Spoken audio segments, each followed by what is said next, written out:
We are ending a series right now, today, called I Want a New Marriage. And it has been, hopefully you've enjoyed it. It's for everyone, and you think it's weird if you're not married, but it's really not. We've decided to come at this from not just practical ideals, but just this big picture of marriage. And if you're single or single again and thinking about getting married one day, we just want you to be able to see marriage in a new perspective and hopefully get a new idea for the marriage you can one day have and be a part of. If you're a married couple here, even if you're visiting, everybody can have a new marriage this year. You know, everybody can work on something that can strengthen their marriage. And I know that for no matter how long you've been married, a year, a week, 10 years, thousands and thousands of weeks, you can always do something to encourage, to restore, to grow, and just make your marriage better. And so that's why it's for everyone. We've been talking about some very specific things over the last couple of weeks. I encourage you to go online and listen. The communication week was a pretty big week. Last week, a good friend of my pastor, David McNeely from Atlanta, came up and shared with us just how God made us different. And that's a phenomenal message, just how he made us different to really kind of show God off, really to point us to the bigger picture and how our marriages actually do that as well. The primary reason we're doing this series, though, is because we want to help all of us get back to a place of understanding not just a good definition of marriage, a Christian marriage, but just the fact that marriage is God's idea, okay? Marriage is one of those things that we sort of continually begin to drift to the idea that, and this has been throughout history, that it's mankind's idea. Therefore, we get to redefine it, and we get to decide what it means for us. Now, before you get all political on me, let me just say a couple quick things. This has been since the dawn of creation. Marriage hasn't been this holy, awesome, separated, untouched thing until the last few years when it's getting attacked. You know, the sanctity of marriage. Marriage has been something that has always been a drift where man took something that God created, and because of the brokenness of man, we began to feel like it was our idea, therefore we began to define it however it worked for us. And Christians are just as bad, if not the worst, for distorting what God actually created, okay? For example, how many of you as parents, if you have children, are taking good biblical characters and pointing out their marriages for your children to aspire and look up to? Do you guys have anybody in mind? You don't, because there are no good biblical marriages in the Bible, okay? After Adam and Eve and the creation of marriage in the garden, it all goes downhill from there. Okay? King David, a man after God's own heart. You know, I'm raising my kids. Well, David had 7 wives, and let's just highlight their attributes. And would you like to think about the one that David decided to just go ahead and take that wife and kill the husband? Is that a good role model for your kids? How about Abraham? Abraham and Sarah, and just, I'm getting old. Go get with the maid. You got my permission, or he's worried about getting beat up by the king and his army. So sure, Sarah can go with you. She's just my sister. We're just brother and sister. Solomon's obviously the best / worst example you could ever have. 700 wives, 300 concubines. Like, how you explain that to your children and the idea of marriage the way God created it, I don't know. Solomon just, bring in 15 and 115. Go ahead and bring them in, right? There are no good examples. And the reason is because we always drift to the things that God creates, that it's our idea, and that mankind gets to define it. It's the reason that across the board, statistically, it kind of doesn't matter what your faith is, divorce rates are up. That's just the way it is. Because we decided to define what marriage looks like, and we think it's our idea. The point of this series is to get back to this idea that no, there was something that God created. That marriage was actually something that was his idea. And no matter what, and it's not that I don't advocate, in a political system fighting for the sanctity of marriage, I'm just saying that it will never, ever honestly matter how marriage is defined, legislated, or given laws to. It doesn't change what God created. And if you're married and you want to know what God had in mind and how you can have a new marriage this year and some of the things that you can do, you have to kind of go back to how God created marriage. And so you look at even the Bible's examples, and then you get this guy named Paul who's writing a letter to a church in Ephesus, and Paul begins to describe what we would call a Christian marriage. This Christian marriage that looks very different. Looks very different than biblical examples. Looks very different than cultural examples of their time. And he says there's something to this. He even quotes something that Jesus Christ says, which Jesus was quoting what his Father said when he made Adam and Eve. So there's got to be something to it. And that's where we want to kind of dive in this morning. We've been reading this from Ephesians 5 every week, just as a reminder. And so Ephesians 5 starts off with this sort of definition, if you will, furthermore, or and further, because of the scripture before it. Submit to one another out of reverence for Christ. That honestly, a marriage is this idea of mutual submission, where we're going to, kind of serve one another, and you first. No, you first. Your needs first. No. Your needs first. You ever had that annoying person when you were younger in relationships? You hang up first. No, you. Okay, on the count of 3. Oh, you didn't hang up either. You first. Well, that's what he's describing. He's describing this constant sort of outdoing each other in marriage. Mutual submission. Not because they're worthy to be submitted to, but because of who? Out of reverence for Christ. Let's keep going. Starts off with wives. This means submit to your husbands as unto the Lord. For a husband is the head of his wife as Christ is the head of the church. He is the Savior of his body, the church. And as the church submits to Christ, so you wives should submit to your husbands in everything. This is a voluntary thing. This is not something even in the time, it was controversial when it was written. It's a voluntary moment of not worth and value, not in terms of how God sees, but this idea that a wife would place herself in submission to her husband and to his needs first. Goes on to say, for the husbands, this means love your wives. Just as Christ loved the church, he gave up his life for her to make her holy and clean, washed by the cleansing of God's word. He did this to present her to himself as a glorious church without spot or wrinkle or any other blemish. Instead, she will be holy and without fault. Keep going. In the same way, husbands ought to love their wives as they love their own bodies. For a man who loves his wife actually shows love for himself. No one hates his own body, but feeds it and cares for it, just as Christ cares for the church, and we are members of his body. So she comes in and places herself voluntarily into this place of submission, which didn't make any sense at the time. Because at the time, you demanded it. That was what it was in their culture. You demanded that from her. No, this was a voluntary thing. And then behind that comes the man who goes back under and then lifts her up and exalts her as glorious and blemish-free.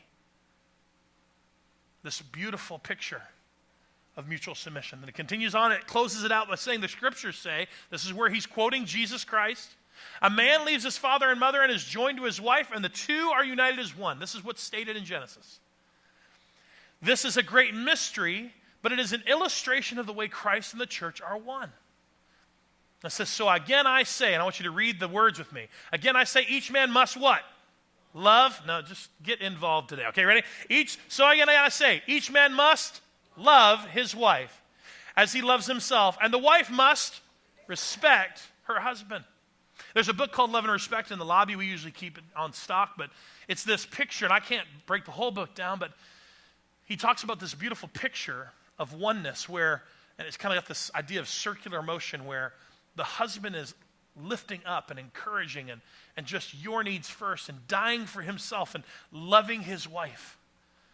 And in turn, this mutual submission comes where she is respecting and honoring and submitting herself to him in such a way that he sees that. And then in turn, he loves. And in turn, she respects. And in turn, he loves. And in turn, she respects. And in turn, and on and on and on it goes. This beautiful, beautiful picture. I'm a simple person, so I kind of sometimes just break things down very simply for me. And this is what I say that marriage is. Marriage is a life of serving one another. And if you're single and single again and you're thinking about marriage one day, I know what the culture says and I know what the temperature says of our culture to say, you know what, we hang out for a while, we're he meets my needs and how I naturally am is kind of meeting their needs. So let's give it a try. Maybe we should live together 7 or 13 years before we try it, but let's get married. Let's just see how it goes. Listen, if you're not signing up to serve that person for the rest of your life, please do not get married. That's what marriage is. Marriage is a life of serving one another, and when you do not understand this basic concept, it's where all the problems come. And here's the reality. I say this very easily because I'm the pastor and can preach and speak it. It's extraordinarily difficult. It is not natural. It's something that takes effort. It's something that takes work. It's something that, honestly, from the dawn of our relationship, just doesn't come naturally. It takes a lot of time. So I want to give you, today what I want to do is just, again, kind of practically walk you through a few things that just, they were the most practical things I had ever heard in 20 years of marriage. And then I want to give you really the big ingredient, the big thing that just is kind of the ta-da, if you will, of the whole series as to the ultimate ingredient for our marriages, all right? It was probably 16, 17 years ago. My wife and I, we went to a young adult, a young married, I think even at that time, Sunday school class in a little Baptist church where she was raised. And we were married a few years, and our teacher gave us this book to read, and it was called The 5 Love Languages by Gary Chapman. And we read that, and I'm telling you, and I don't like to read that much, and definitely didn't like to read that much then. It was one of the best things we had ever done as a couple and has stayed with us for 20 years of marriage. And it's this picture of all of us being born with sort of an emotional tank that it requires love. And we see it in kids as kids grow, and the more they're loved and the more you can pour into that tank, the more secure they are, the more they go on to see things bright, in a positive way, as a bright future. And the same thing is true in the inverse. The less they receive this, the less they understand this, the more insecure they are. The more negatively they see this world, the more negatively they see life. Everybody has this emotional tank, this sort of love tank, if you will. And it goes on to describe another visual for me, and I actually like this visual better. It's the idea that everybody has a love bank, especially when you're in relationships with each other, okay? Everybody has a love bank. And this love bank takes deposits and it withdraws, right? And if you're in a relationship, you cannot withdraw what you've not deposited. Everybody just nod your head if you're with me, right? Okay? This is basic math. I'm not trying to get emotionless, but just understand the concept. You cannot withdraw what you have not deposited.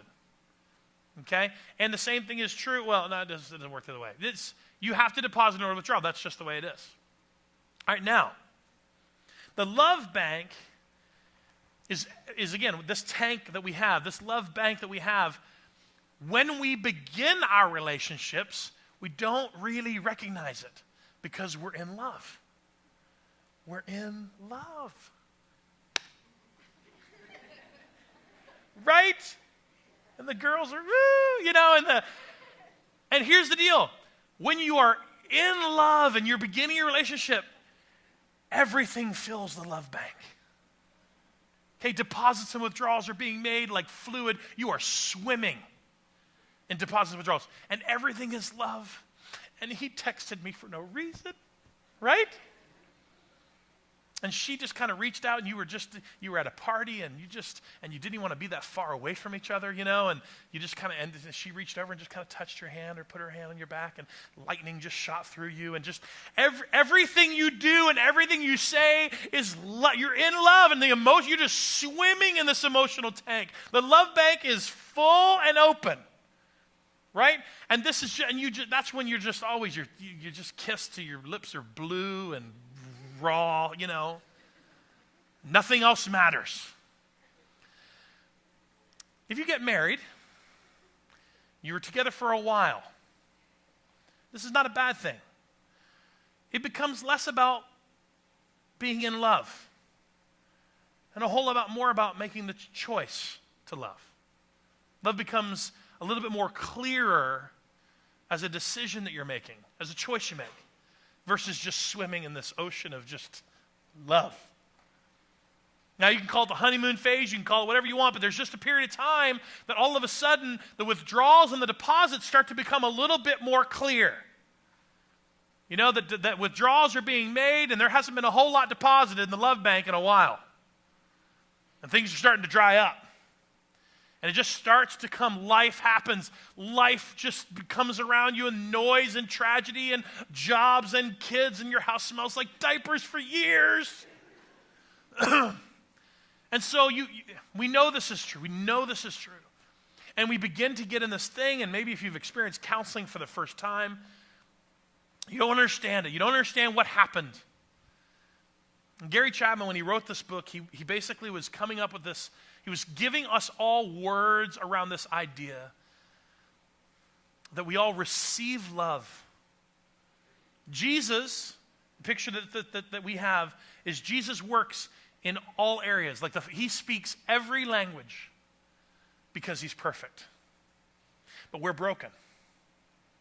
And for us, there are these love languages that we tend to speak some more than others. And when you're in relationship with each other, to feel loved, I have accountability guys that get with me, and we talk sometimes about our families and our lives, and they'll ask me sometimes, am I loving my wife well and my family well? And I'll be like, absolutely, you know. And occasionally they'll say, well, okay, so if I ask them, do they feel loved? And then you're just like, they should, right? I mean, I think so. What's the difference? The difference is not whether or not you think you're being loving. The difference is whether or not they have received love. Paul says it this way. It's very cool in 1 Corinthians 13. He says, this is Paul, he says, if I could speak all the languages of earth and angels, but didn't love others, I would be a noisy gong or clanging cymbal. I would just be noise. If I had the gift of prophecy and I understood all of God's secret plans and possessed all knowledge, and if I had such faith that I could move mountains, but I didn't love others, it would be nothing. If I gave everything I have to the poor and even sacrificed my body, I could boast about it. But if I didn't love others, it would have gained me nothing. Paul's saying that there's all these things. If I could speak, let me count the ways and tell you how much I love you. I could speak this, but if that's not how you're receiving love, then I'm just noise.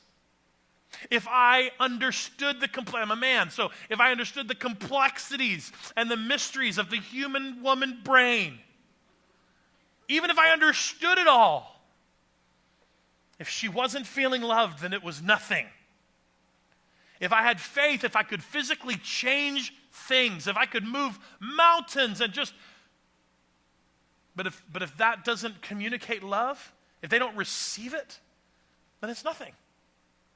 It's nothing. I could sacrifice myself and boast about it. But if that doesn't receive, if it's not through love and received in love, then it's nothing. This is why the martyr syndrome in marriages doesn't work. You know, I sacrifice it all for them. You can boast about it if you want to. But if that's not driven by love and being received by love, then it's nothing. Your sacrifice is nothing. Love, this is what Gary would say in his book, as you'll read it several times, hopefully. Love is a choice we make every day. Love is a choice we make every day. And then he goes on to describe in our brokenness, again, just this idea of these categories, if you will, just to help us get words around it, the 5 love languages. And he speaks about these languages to such a degree that it was like if you and your spouse or the person you loved actually spoke a different language, you would in turn learn that language in order to communicate to them how much you love them. The languages are words of affirmation, acts of service, receiving gifts, quality time, and physical touch.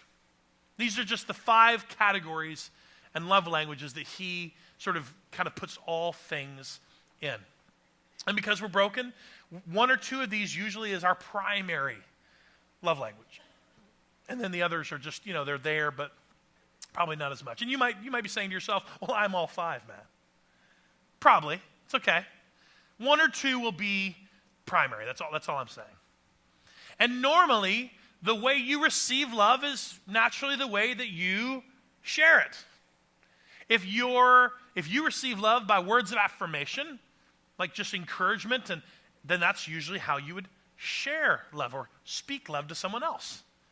And so I want to walk through these 5 things very quickly and just kind of give this practical to you. I'm not going to dive all into it today because I just don't have time to explain it all day. You're going to have to read the book on your own. But this is an amazing thing. Words of affirmation as a love language means that you need to, if you're the spouse speaking in, making deposits into her love bank or his love bank, words of affirmation, if that's their language, you need to say it, and you need to say it often. You need to say it often, and find every way you possibly can to say it.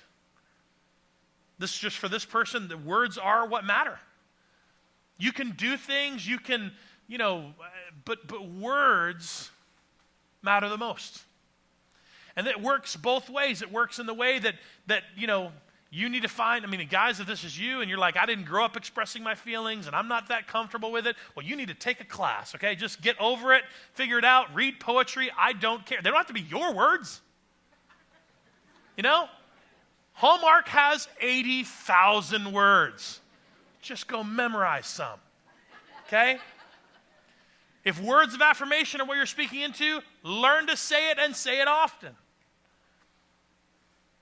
This is where it kind of goes back. It's making those deposits. If you think you take the piggy bank, we took a little piggy bank with a heart on it. You're making those deposits because that's the only way to have and get those withdrawals. But words, because they're so important in the deposit, we talked about this the first week, cutting words, hurting words, slander, it just drills holes in the bottom of that bank, and everything you think you're depositing just goes away.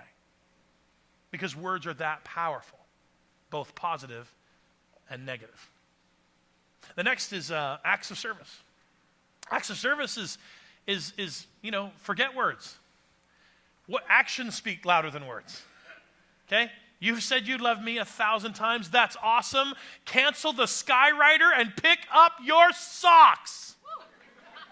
You know what I'm trying to say? Words are great. Would you please, without being, and how you have to do it without being asked. That doesn't work if it's a checklist for you at the door. Love can't be manipulated or coerced. It doesn't work that way. It's the acts of service. It's the little things. And I'm telling you, it's the little things. It's not grand gestures. It's not buying a star and naming it after them. Okay, this is the little things of ways to help and ways to serve and ways to do the things that let them know that you care. And men, you may need to readdress some of the stereotypes you walked into your marriage with. Because one of the most loving things you might be able to do is do those dishes for her right now. So that it doesn't sit there all night weighing on her shoulders. Well, that's just not the way I was raised. I don't care. Let's get back to the idea that you may need to readdress some of the stereotypes you walked into. Same thing goes for ladies. All right, honestly, if you married a man who can't change a tire and doesn't change the oil and doesn't know it, all the things you think men should be able to do, take it to the car wash. Take the car, get the oil changed. Do an act of service for him. Show him that you care. Show her what they mean to you through your actions. Because that's how they receive it. That's how you make those deposits. And that's where withdrawals come. So the third one is receiving gifts. Which you're like, that's me. Let me just throw a few things out here. Receiving gifts, you don't have to get loans. Don't mortgage your house, okay? This is not the extremes of this. Gifts are just thoughtful expressions. Sometimes the greatest present is presence. I'll say it one more time, okay? Sometimes your greatest present to them is your presence. That receiving gifts are the way in which they receive love. That when that little gesture, that little thing that I picked this up on the way, I got you a car wash ticket so you didn't have to worry about anything. It's a little gift. It means you were thinking about them. It means that they were on your mind. It's little gifts. It's gifts of expression. It doesn't have to be all diamonds, ladies, and don't make your husband feel like it does. Gifts are gifts for a thoughtful, it's with a thought and the heart behind it that matter. Those gifts matter. And again, this is where you go back to it, like, well, I just don't feel like I have anything to give, and so we don't do that, and your spouse is drying up. That love bank is drying up because you've lost the connection, that it's just thoughtfulness that matters. It's the thoughtful giving. Giving up of your time, giving up of your agenda so you can give that time to her. It's a thoughtful gift, a thoughtful expression. You know? Fourth is, help me. Oh yeah, quality time. Quality time can best be described as focused attention. I know this one very well because this is in my marriage. Focused attention is not living in close proximity with one another in the same room together. It is focused attention. It's the cell phone off, it's the computer down, it's the TV off. Ladies, it's not letting the children interrupt you. Just because you can multitask doesn't mean that he can. So when you're just driven by the need to respond to all your children's needs, your husband is running dry because what he needs from you is focused attention. It's the people when we talk, my wife and I talk about sometimes like people that have to travel. I was gone for 3 or 4 days, and that's about as long as I want to be gone. Just as long as she wants me gone. She doesn't want me gone that long. People that travel all the time, I mean, you see these marriages working, and you might think to yourself, well, that wouldn't work for us. Well, that's because there's more than likely some love languages there that wouldn't work for that. And sometimes you get into dig into it, and some marriages are going great. And it's not just an acceptance, well, he has to travel. It's just that maybe there's a quality time thing that they figured out how to do better than you. That it's not the quantity. It's not the whole Saturday. It's the focused attention time that you're able to give to one another that makes those deposits, that makes those deposits, that makes those deposits. Focused attention. That's a very big deal. It says, look, focused attention. I often tell this in our premarital counseling that the inverse of this or the reverse of this, similar to the other ones, it's this idea that you're shoulder to shoulder so much that you've lost what it is to just even look at each other and be face to face. Now, it's my wife and I, because one of us is quality time, and I'm not going to say who it is, but our chairs, because our living room is kind of shoddy and it's small, but we both like chairs, and she likes to rock a lot in her chair, and I like to recline, so we can't share a chair. That's just the way it is. And couches don't work because couches, you're sitting side by side, and one of us ends up getting a foot rub, and it's never me. And so couches don't work either. But we've worked it out in our marriage. We just sort of always had these 2 chairs. And these 2 chairs and it works well in our house, we face each other. Our chairs are like this. My chair is like to the back to the TV. And most men would be like, you're dumb. No, that's, we sit down, and if all we have is an hour, it's face to face. Now, I'm not the best. I have the phone on, the computer up, and I don't share that with you to say that I know that I'm doing it well. It's those little things that matter the most. Does that make sense? Sorry, I got to tickle my throat. The last one's physical touch. Physical touch. Is it up there? Yeah. Best described as appropriate contact, okay? Because what brings pleasure might not be what's called for the situation, for you or for your spouse. Someone who is driven by physical touch, this is the way it works. Just all of who they are rests in their body. It just rests in them. All that encompasses them rests in them. And it's not about the bedroom. Sometimes it's a pat on the back or a touch on the arm or a shaken hand that's got sometimes it's just a little bit of a touch. It's contact. It's appropriate contact with someone else that love is expressed and love is received. And I love it. My wife is very good because I'm physical touch is one of my primaries. People know that around here because I'm touching them all the time. And if I don't touch you, it just means I don't love you, and it's okay. But when I catch people at the door, I want to shake hands. I want to touch arms and shoulders. And some men are not comfortable with that, and I don't care. That's the way I express care in my relationships. And so my wife is very good about it because I can come home. And it can be just, it's a long day or whatever the case is, and I can go in the kitchen and she's managing the children and she's cooking dinner, and I know she's been working hard, and I'm not helpful in the kitchen. I'm just a big, giant distraction. And sometimes I'll come in and just walk up to her and sort of kind of maneuver her so that I can hug her. But it's not because she needs the hug. It's because I need the hug. Because it's how I receive that love. And she's very good about just pausing for the moment and giving me that hug as long as it needs to last. Well, sometimes she cuts it off, but that's okay. As long as it needs to last, because she knows that's just me. It's a part of my love language. And again, it doesn't have to be weird. It's not all about pleasure. It's not all about bedroom stuff. It's appropriate contact. It's the fact that physically, that's why it doesn't work again. For our relationship, we couldn't be traveling like some people just have to, because physical touch is a part of our appropriate contact, is a part of my love language, and it wouldn't work. It just wouldn't work. And when you begin to see these love languages begin to work in your marriage, when it becomes, completely clear that this is an issue because the love bank is dry. The love bank is dry. It just means that you might be trying to express love. You might really intentionally be trying to love them, but you are not speaking their language. It might as well be French or an angry German, They don't get it.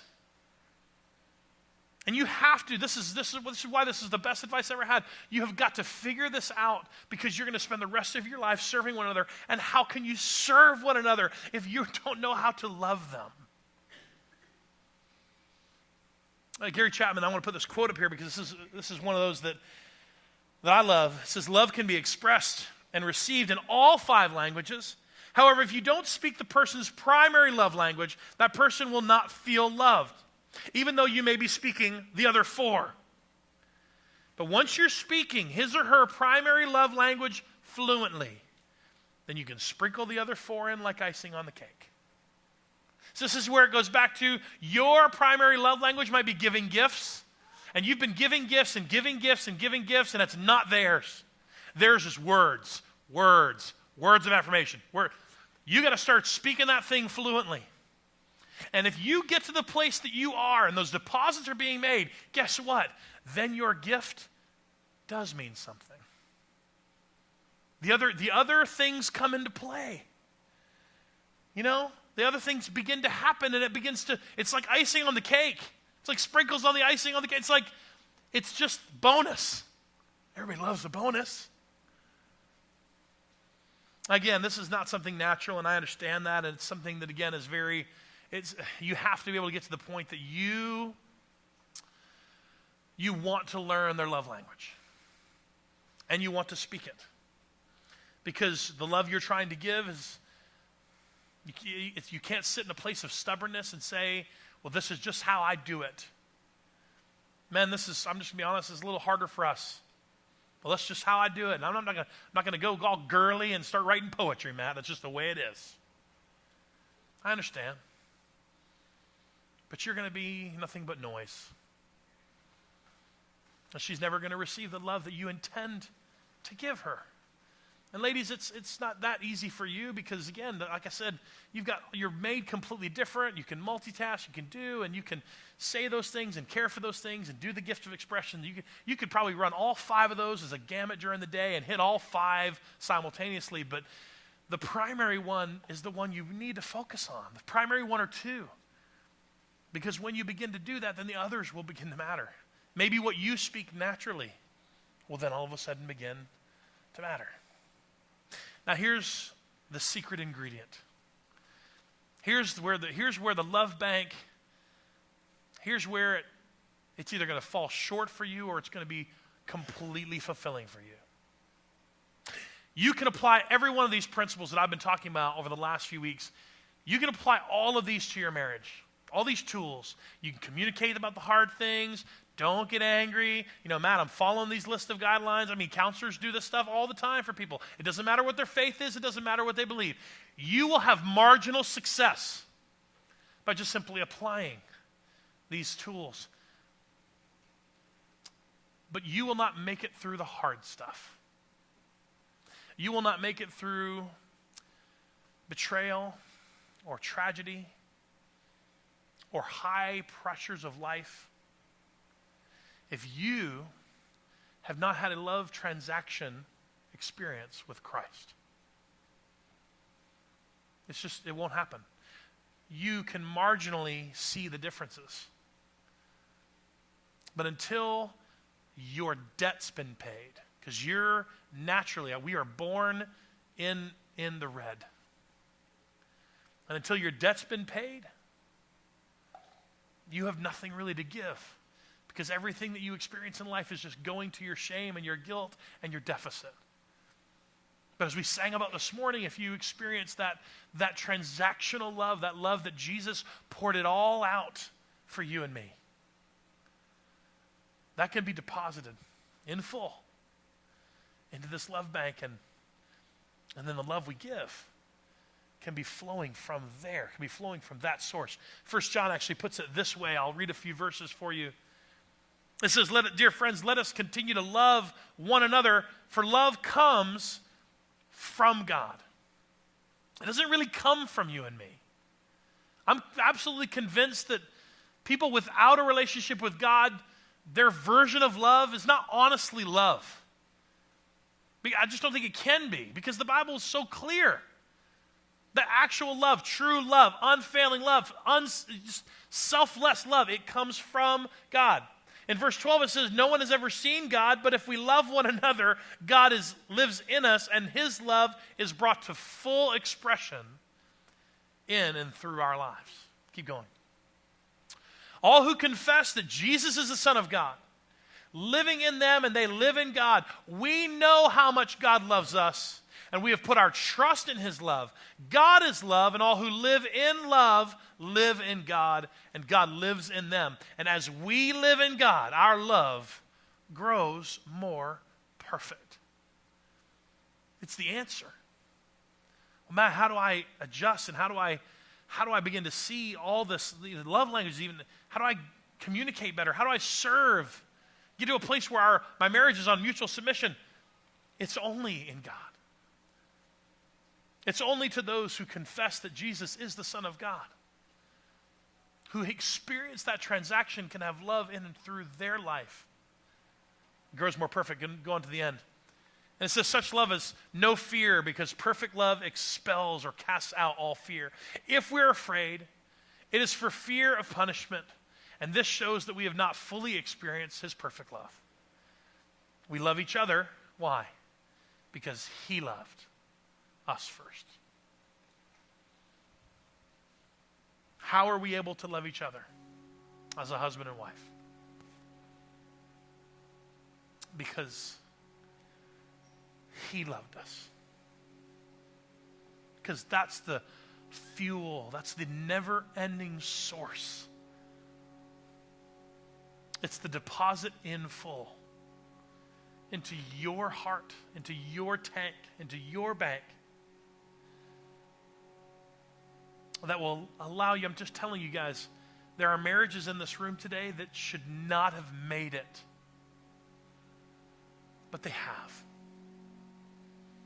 And the only answer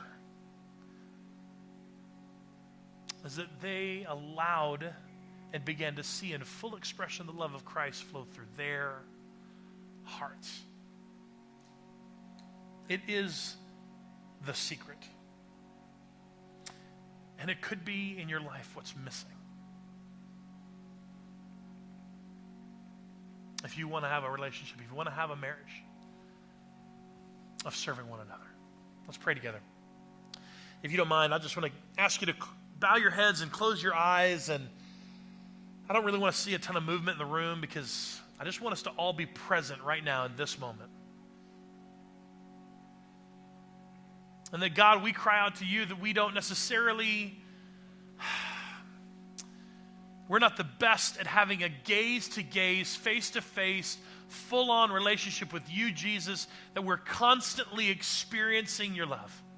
That's just a failure in the room. That's a failure on all of us. And God, it is the missing ingredient. It is the thing in our relationships. We really can't love each other. That's not love that's happening unless we have first been loved by you and we've experienced and received the love that you give. And with our heads bowed, I want to just ask this question because there's no better day than today to ask this question. Maybe for you, you've never experienced the love that he wants to give you. And you have a lot of questions and you have a lot of things in your life that you don't have answers for. And I can't give them all to you, but I can tell you that the first step that you need to take is a transactional step. It's the step to say, I want to start my relationship with Christ today. I want to call on his name. I want to make this something that I can begin to experience the deficit, the debt that's paid in full, the shame and the guilt and fear are going to be gone. And life is what's going to be taken over, and love is going to be in its full. And so I want to ask this question while your heads are bowed and your eyes are closed. If this is a step that you want to take today, if this is something that you know that you need, I just want you to look at me. It's all you have to do.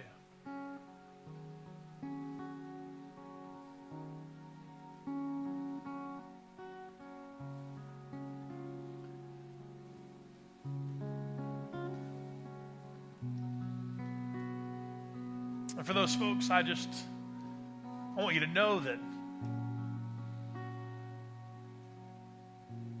this step is what matters. The step to say, Jesus, I need you first and foremost in my life. I need to start my relationship with you now. That's right, you can bow your heads. Maybe for you it's the fact that you may have received him once, but your life, you have been redefining the issues in your life for a long time. And maybe you entered your marriage, maybe you're thinking about marriage in a way that you shouldn't be, and maybe you're in a relationship right now and you're seeing the fallout of it. I'm just throwing this out to you that maybe there's a time that you just need to rededicate it. You need to take a stand today and just say, God, I'm calling out to you and I am begging you to help clear out the junk and noise of my life and help me to have a gaze upon gaze relationship with you so that I can be full of your love.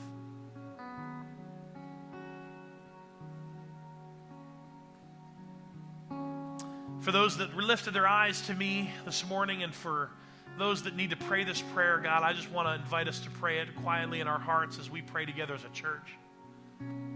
Jesus Christ, we need you. We need you to come and be Lord of our lives. We need you to come and fill our hearts with your unfailing love. Pay my debt, pay my shame, pay off the guilt, pay off the fear. Get me out of the red, God. It's only you that can do it. I want to start my relationship with you today. I want to rededicate my relationship with you today. My marriage needs it. My future marriage will need it. The only way that we can love Jesus is because you loved us first.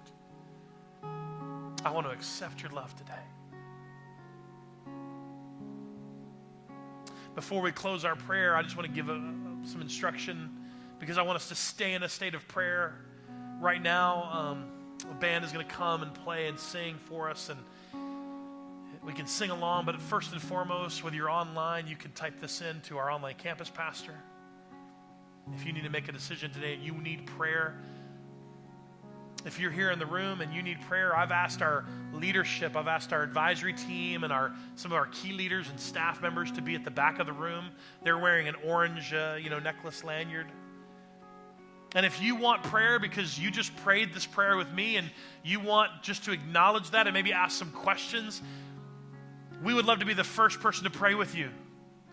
Our staff and our team would love to pray with you for the decision that you've just made. And if you didn't look at me and you still need to make the decision, do it today. Go back there and do it today. If you are married and your marriage just needs prayer, don't be ashamed. If we were all honest, everyone would go to the back.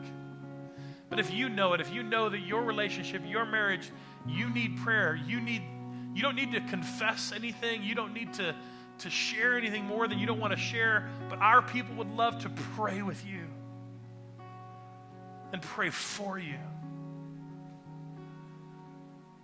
And for the rest of us, we're going to stand and sing.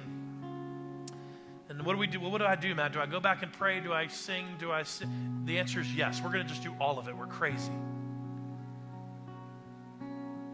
God, we just give this time to you now as we pray and pray for each other.